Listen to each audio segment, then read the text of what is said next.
They taught us that this poker face that you see, it's a matter of respect, not to express your emotions freely. If you are happy or sad, the person, unknown person, shouldn't see it. You open only to friends. That's why you, who have many Russian friends, have different opinion about Russian people, because they became your friend and they can be open and they can express their emotions. Welcome to a new episode of Most Memorable Journeys. A very exciting lady on my episode today. I don't really know how to introduce her because she does so many things. She is a businesswoman. She's a publisher. She is a communications and networking expert. She is the founder of and CEO of VESTNIK KIPRA group. And she does so many other things, and we're going to find out what else she does. Welcome to Most Memorable Journeys, Natalia Kardash. Thank you, Elisabeth. It's an honor for me to be one of the people you interviewed. I had the pleasure to see how you work and to see how many projects you have. So we can discuss any, but I'm pretty sure that you are doing not less than I am doing in this life. I have my doubts here, but we'll see. First of all, I want to know, you have just come back from a beautiful holiday. How was it? It was my first trip to Caribbean. I have never been. I need to mention that traveling, it's not hobby. It's a necessary part of my life. So I travel a lot. I've been to many places. And for me, it's just a beginning to open such countries like Puerto Rico, for example, or I have never been to Miami. Puerto Rico was the beginning of my cruise. It was a expedition cruise, and Miami was the end. But in between, I had the chance to see other islands. And yes, answering your question, the trip was perfect, and the whole year 2025 was amazing when it comes to destinations. Because recently I've been to the Arctic, where it's also very unusual for me. I don't like cold places. And when I had a chance to explore the most northern region of our planet, I couldn't say no. And it was exciting. And you can dress for cold weather. That is not such a big problem. But I agree with you. I don't like the cold much either, even though we are both from cold countries, aren't we? Don't say so. Russia, yes, it is a cold country, but I was born in the south of Russia. And in my native town, the weather is like in Limassol. For example, now in Limassol is colder than at the place where I was born. Really? How amazing. You see, this is the problem that already here I had like a general opinion that everywhere in Russia it's cold, which is absolutely not true then. Now, in the place where I am, it's a very start of Caucasus Mountains, the Black Sea side, most southern side of Russia. The weather is like in Limassol, but not far from us, just 6 hours by train. Russian distance is very, very close. There is a place called Sochi. There were Olympic Games. Olympics were in Sochi. They have tropical climate. That's for you to know. So their climate means that they have, like in the place I've been, Puerto Rico has a tropical climate as well. So Russia has different climate areas, not only the Siberia climate that everyone knows about. Yeah. It's a huge country anyway. There is different climate zones. Now, you mentioned travel. You mentioned that you travel a lot, and I want to go way, way back in your life because I've seen a book. I don't know where I've seen the book or if I have it, but you have traveled, I think, with every single president of Cyprus. Am I right? Yes, in this respect, I was lucky that I had a chance to communicate to Cyprus leaders, to presidents, to ministers of Cyprus, not only as a journalist taking one or two interviews, but also as an observer, the person who were next to them during their trips, during different types of meetings, official and personal meetings. So yes, I came to Cyprus in 1999 when President Kleridis was in power. And since then, I know all presidents. President Vasiliou, who was before President Kleridis, he was at that time the chief negotiator on Cyprus entering European Union. So I could meet him in this capacity. So I know the president number 3, President Vasiliou. I had a chance to speak to President number 4, President Kleridis, and starting with the President number 5, President Papadopoulos, I traveled with presidents. Tasos Papadopoulos was kind enough to invite me to join his presidential pool and to travel with him to Paris. That was my first trip, to travel to the negotiations with Kofi Annan at that time. And then I was going, of course, not to every visit, but to his official and working visits to Russia. Then with President Christofias, he went not only to Russia, he also went to Ukraine. I followed him. With President Papadopoulos, I was in China, in India. With President Anastasiadis, I traveled 2 times to Russia. So yes, I had a chance to travel with all presidents, and I'm the person who knew in person, took interviews, communicated a lot with 6 out of 8 presidents of the Republic of Cyprus.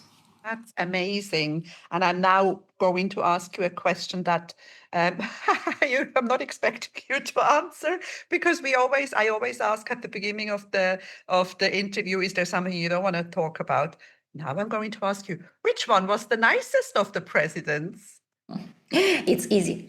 Usually, out of politeness, with the diplomacy, you do not answer such type of questions. Exactly. But That's why I shouldn't ask the questions, but I'm doing it anyway. no. In my case, it's easy.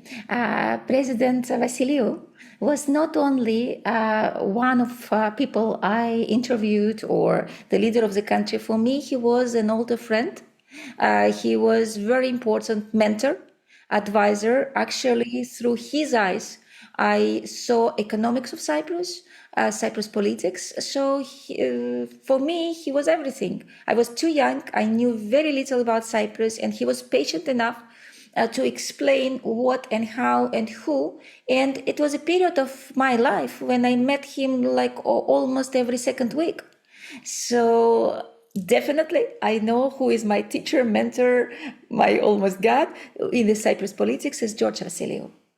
That's amazing, because I also know that he was businessman. He knew what he was doing, and I think he was also not so selfish. He was interested in the country and interested in bringing the country forward. So I totally understand. Now I have a personal question, and again, if you don't want to reply to it, you don't have. But why did you come to Cyprus?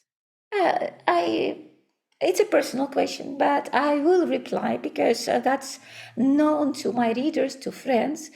Cyprus was an accident for us.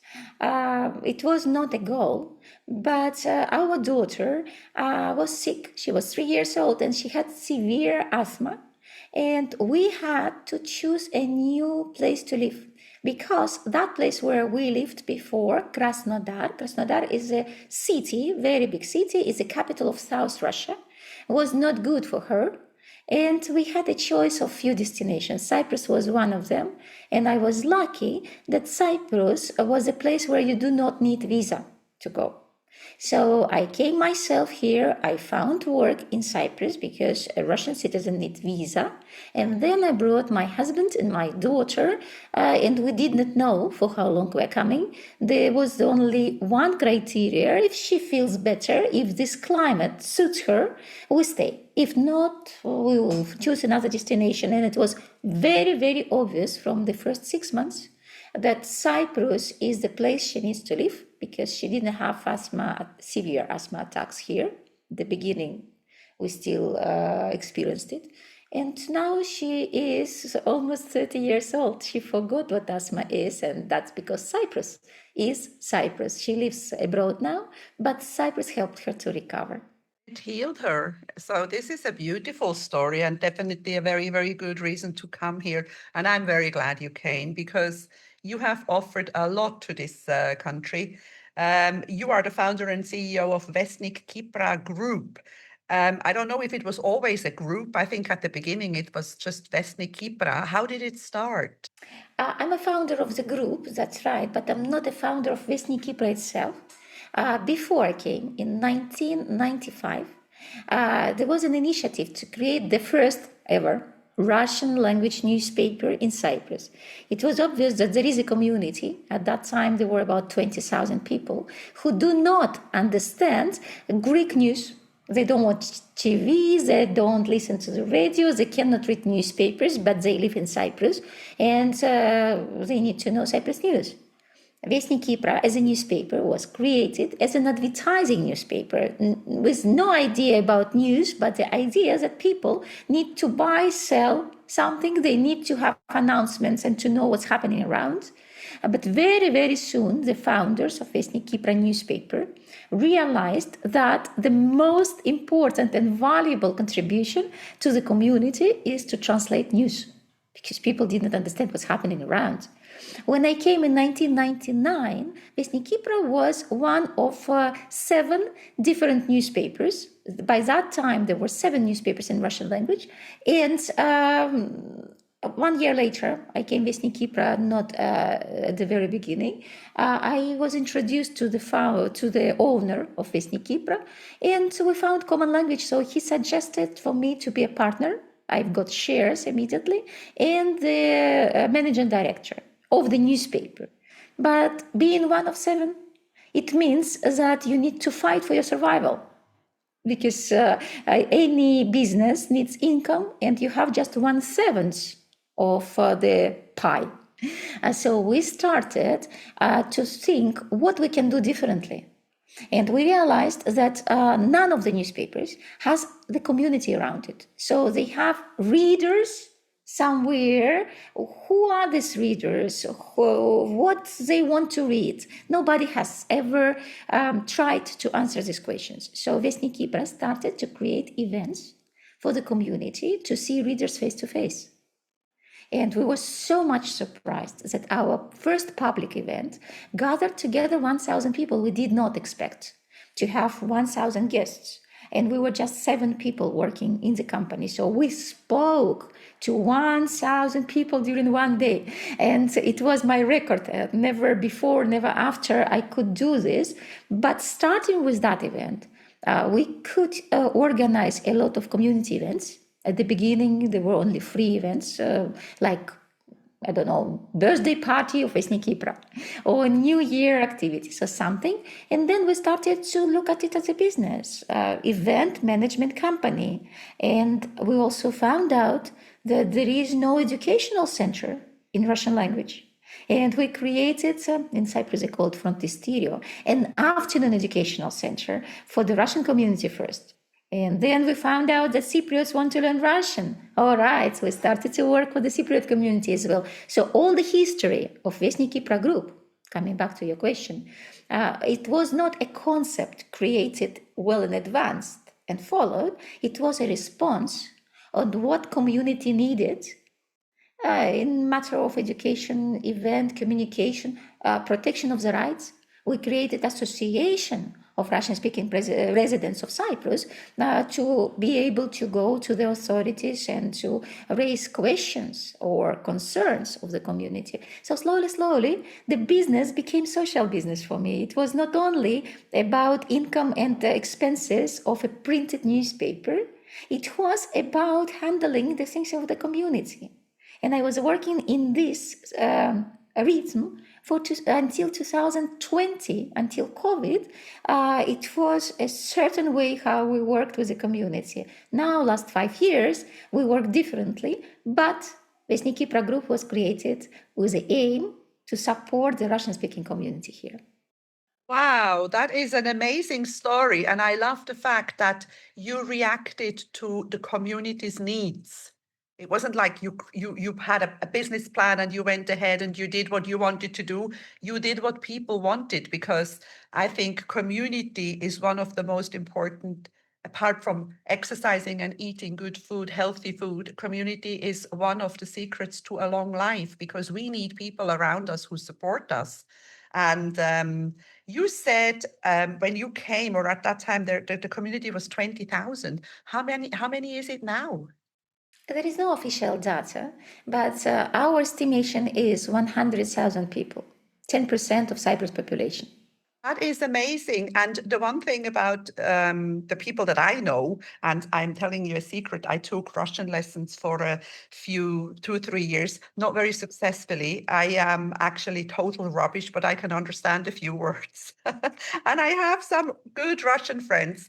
And I think, and I want to talk to you about that, I think Russians are very often misunderstood because of their a little bit closed mentality. I think sometimes it's also fear of not being able to communicate. Maybe their English isn't so good. They come across as a little unfriendly, which they are not. What is your take on that? How would you explain my view? Like the Russians are not friendly. They are rude. Some people say, I totally disagree. Some of my best friends are Russian and they are very warm people. But why is it that they come across like that? For the people of my generation and older, that was a matter of education and values we had. They taught us that this poker face that you see, it's a matter of respect, not to express your emotions freely. If you are happy or sad, the person, unknown person, shouldn't see it. You open only to friends. That's why you, who have many Russian friends, have different opinion about Russian people, because they became your friend and they can be open and they can express their emotions. While we talk to a person we do not know, we keep very neutral face and neutral way of conversation out of respect.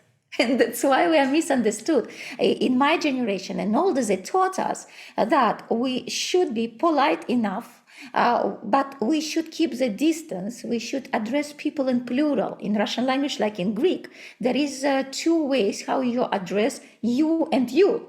In French language or in other languages, it also exists, not in English. So we address in plural, we keep the distance, we show maximum politeness, and we don't change in face. If we like something or we dislike something, the face will be the same, but it's only with unknown people. You know the person more and Russian person opens. And for a friend, they say that Russian person can take the last shirt and give it, because for us, in our mentality, the friendship is very important. And you have 1, 2, 3 very good friends for whom you can do anything. And again, in the books I read in my childhood, you can protect the friends up to the point that you risk your life or you sacrifice your life just to protect your closest friend. Not only the member of the family, but the friend as well. You can die literally for your friend. I think that is very beautiful. And this is exactly, that's why I was a bit challenging at the beginning when I was saying, because I think Russian people are gorgeous. And, you and I have like a common group of friends. And I love the women when they get together and how much they love to celebrate. And the one thing that I also love very much in the Russian community and when you get together is the toasts. Wishing each other well and a little speech. I think that is great because you celebrate each other, you celebrate other people. Yes, we care about them. And this tradition of toasts, it was many years ago. In our tradition, if you take a glass, you raise a glass, you need to say something. You cannot say just na zdarovya. Many Cypriots say to me, to health, like yamas in Greek. Na zdarovya, and they drink. Or they just take a glass and drink. In Russian tradition, if you take a glass, you need to say something and then drink. And when you're saying something, you should not forget anyone in the room. So you need to say something pleasant to all of them. Or if you started to say one by one, you should finish. And next time you say about another person. So for us, it's very important to keep equal attention to different people in one group or one company. That's why I often feel uncomfortable. If you remember one of the events for women, we were together. There were two groups. One group was sitting at one table and they spoke Russian, and one smaller group was sitting at another table and they spoke English, not understanding Russian language. And although it was not my party, and has nothing to do with organization, I felt uncomfortable that other group is feeling lonely and do not understand what the first group is talking about. So I was like in between two groups, trying to facilitate a little bit the communication. And if you remember then, after the host invited the second group to join the first group, because the host was also a Russian person and she could not accept the fact that not everyone is equally treated. And this is a very important part of a Russian character or Russian mentality. When we speak a Russian character, we address not only people from the Russian Federation, we address a Russian-speaking crowd of people because most of them, they are educated in the same spirit, in the same culture. Which goes back to community again and caring for each other and the whole idea of VESTNIK KIPRA, because that's how you did it. Was done to help other people, to help understand the news, as you say, and to find other people who wanted something that you had, for example. Now, you said in the year 2020, COVID, things changed. Obviously, what changed? How many things changed? The income of our group comes from several sources. One is publishing, so people advertise with us, we get this money, and we pay to journalists, to different things, to printing of the newspaper, which is always was, but by 2020 already was the most expensive thing we could do. So our income from editorial or advertising, or banners, or name it, advertising, comes to cover the newspaper. But the publishing of the newspaper is a very expensive exercise. You need to have many employees, you need to have specific programs, and you need to print. So it was never enough. And that's why part of our income from events was covering the cost of production of a newspaper. So we have to have paid events. To use the profit of these paid events for VESTNIK KIPRA. And that's why by the year 2020, we had 30 different annual events. For me, as a leader of the business, it meant literally every 10 days, I opened a new event. And we did not want to repeat ourselves or to compete with ourselves. So all our events were different. We had an event for lawyers. Best legal conference, once a year, every autumn. We had an event for investors, Best Invest Congress, every year, every spring. We had an event for women, Health and Beauty Forum, every year, every spring, and so on. So the events were distributed during the months, during the year, on different months. And when COVID came, the events were banned. It was absolutely impossible to organize events. It means zero income.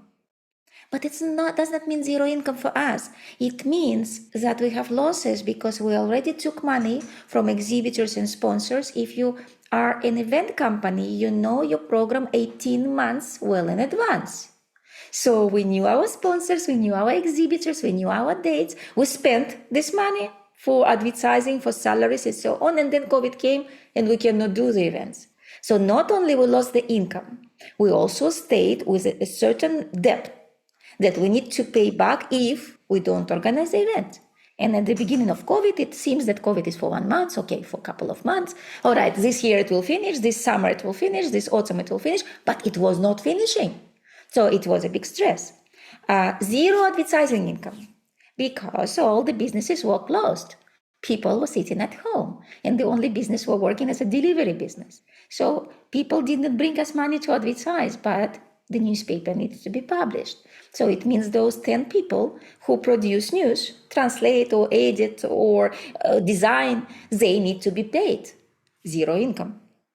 And consulting business. By that time, we had quite strong part of the business which dealt with consulting. We were helping foreigners who come to Cyprus to communicate and to find common language with Cypriots, but a lot of our business was to help Cypriots to go to Russia, Ukraine, Kazakhstan to find new opportunities. No airplanes, nothing flies. So I had to reconsider the whole system I was building for 20 years. I started to work in VESTNIK KIPRA in 2001, and it was 1st of April. And 1st of April in Russian tradition, it's a full day. And I was laughing, okay, that's as a joke, that 1st of April I started to work. So from 2001 until 2020, 19 years, I was building something which became irrelevant and not useful at all. And I stayed with debts, employees to pay salaries with, and with uncertainty. We do not know when it will be back to normal, when we can resume events, when we will get advertising money, and what to do. So for me, it was a very difficult period. And that's why I had to find a solution to change the structure of VESTNIK KIPRA in a way that we can survive. But survive is not the thing. We need to have profit to pay debts and salaries and so on. And I thought that the only thing that is still valuable, even in crisis, it's a number of people I know in person. Because organizing legal events, I knew lawyers. Organizing investment event, I knew investors. I knew pretty many owners of health and beauty business, or I knew the directors of schools because we had a lot of children events. And I decided to create a private business club where I would introduce owners of different businesses to each other and help them to find common projects, to find something, in personal level, to become friends and trust each other, to build this trust. Somebody needs to help, or to find new projects that was possible to be done in the situation of COVID when nothing worked. And I always have, I'm a very creative person. I always have ideas in any subject. So I created a business club. That was one change. And I put a lot of effort to understand. It took me a couple of years to understand how to work in this club. Second, I put a lot of attention to serve not only the Russian-speaking community, which was our core community, but to open the doors for all other communities, because we were working with them. We had family events, we had public events. We worked actually for all communities. I counted one year when I had an international children festival. We had people of 30 nationalities. So more or less, I knew representatives of 30 foreign communities in Cyprus. So I contacted them. I started to create with them some other events or opportunities. That was a big change for us, to stop being only a bridge between Cyprus and the Russian-speaking world, and to become a bridge between Cyprus and all expats of all nationalities already living in Cyprus, because that was a COVID, no one flies. So I need to find, at that time, a way to work with local expats. And that, again, it was a very big change for VESTNIK KIPRA. So last 5 years, VESTNIK KIPRA is changing, and also the world is changing. You see how many social media appeared, how much time we spent in this social media, that the news is known not only from media anymore, but mainly from our timelines or from friends. So VESTNIK KIPRA as a newspaper cannot produce news every 2 minutes. It's impossible. Social media can. We cannot. So it means if VESTNIK KIPRA as a newspaper, not a newsmaker, the question is, what is VESTNIK KIPRA? Is it a newspaper? No, we don't produce. We produce 15 texts a day. Is it a newspaper? There are 150 news a day, 200 news a day, 300 news a day. We don't produce them. So we were looking, and we found a new way for the whole group, not only to survive, but to find its new identity and a new way to operate. Amazing. And I think it comes back again to community and to including people. And I think that is probably one of your biggest strengths as Natalia Kardash. You are a networker, you are a connector, you know how to get people together. Do you think that would be your biggest strength? To connect people, it's quite easy. The difficult part is quality communication. And my strength is that I'm not only connecting people. I know what these people do. I take care to ask what are their goals. And when I'm connecting them, I'm also explaining to each other, to these two people, what they can do together, what they have in common, what things in the future might be useful for the common project, or just supporting each other growth. So I think my strength is that I really care about people I connect. And I know about them a little bit more than LinkedIn can say. You maybe even know a little bit more about themselves than they know because of your experience with people that you have. And I think that is a very, very big strength as well, to be able to understand how people function, how they tick. I think that comes with experience. Experience in education. I constantly study something. When we speak about the lifelong learning, even before this term was invented or publicly promoted, I was doing it. So I constantly studied something. My last big achievement was a PhD. I graduated the university. I have my PhD research. I published books after this PhD. And currently, I'm finishing a course of coaching studies. So coaching gives me an opportunity to look at my business operations from a different point of view. It doesn't mean I will become a coach. I will not. I'm an entrepreneur, businesswoman. I have something to do. But having coaching instruments and being able to ask correct questions and to help a person to understand who he is or she is, what she wants, it's a very important skill that I'm practicing now. I'm not excellent in this, but it helps very much in communication and in what you described now. It helps to help my people I know, to understand what they want and how to get it. Yeah, and I think I can say that from my point of view, because I'm a trained coach. I think it also helps you understand yourself a lot more.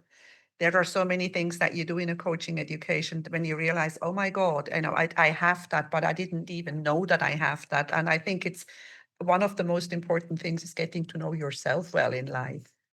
Elisabeth, I was thinking about coaching like you think about tarot cards or crystal ball predictions and something. So for me, before I started coaching was like, okay, something around psychology, but not so well backed up by science. Okay, something. But studying it for a few months now and having, because we're studying, we need to train. And we are training on each other. We're a group of 20, so we are continuously grouped in smaller groups by 2 or 3 people to coach each other. And when I saw how powerful coaching is on myself, I mean, my fellow students, they know about coaching not more than I know. They are new and young coaches. But even without proper experience, asking right questions or understanding how to structure the conversation, you can give so much to the person you're talking with, to your client in a way. Yeah, we're clients to each other when we play in these roles.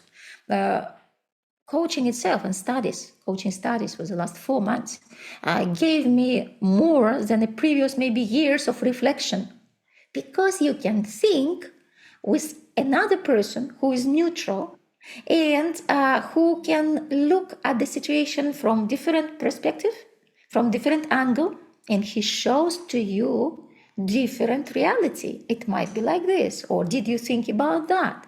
So now I'm convinced, only 4 months in coaching, I'm convinced in the power of coaching.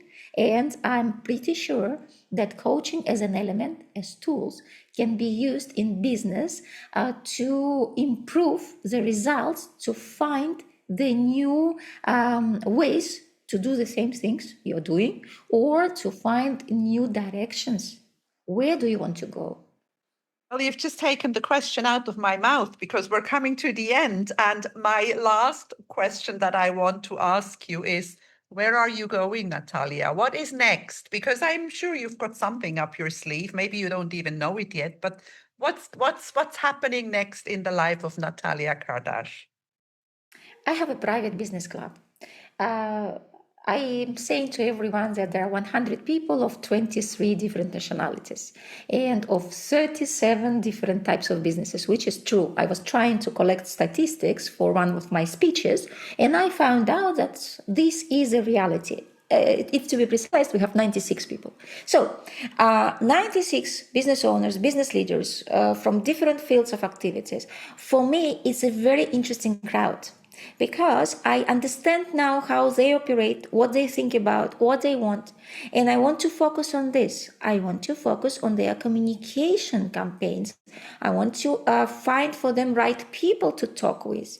So I see my future in private consulting, in business development for a small group of people. It can be like concierge service, but when it comes to communication, whom to meet, what to say, and how we can benefit together.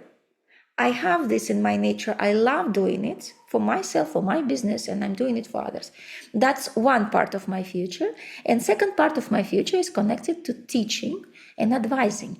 I'm a business consultant for many years. By profession, I am a teacher, and I love doing it. So having now a PhD, I can come back to a university to teach, or a college a few hours a week. For me, it's important because it's an exchange of energy. It's also a motivation. When you are teaching, you need to study all the time. You need to upgrade your own knowledge to be an interesting teacher.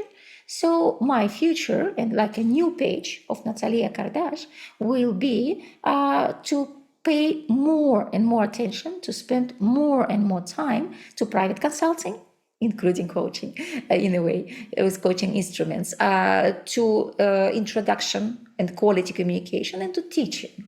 Well, so if somebody is listening now and thinking, oh my God, this woman is amazing and I would love to join that business club, what's the condition? How would they get into your club? The good thing for me that I reached my maximum.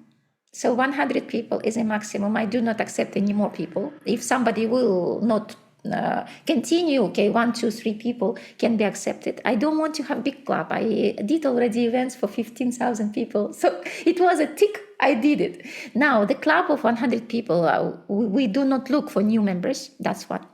But we always look for contacts. So I'm open to meet new people, to discuss, to understand what they do, because maybe for my club members, they will be useful. And as for other communication, as for consulting, I love helping people to develop business. And for me, it doesn't matter whether it's a beauty salon, a bookshop, or a finance business. The principles are the same. I know how to develop this business, how to bring more clients. So for consulting, most welcome. My phone numbers, my emails are published publicly in internet. There is a website. If you type Natalia Kardash Cyprus, you will find my website. And I gladly take new people for consulting, for mentoring, for retainer fee, for success fee, for project fee. That's a part of my consulting business. And here, most welcome all the listeners, all those who listen us today. I can say that for any business, I'm eager to help. And it's not only earning money for me. I enjoy starting new business and finding the ways how to develop it further. Perfect. We are going to put all this information in the show notes so people will find you. And I think that's it. I want to thank you so much for taking the time to be on Most Memorable Journeys today. Thank you, Natalia Kardash. Thank you. If you enjoy my podcast, please like, share, and subscribe to my channel. You will find all the information in the show notes.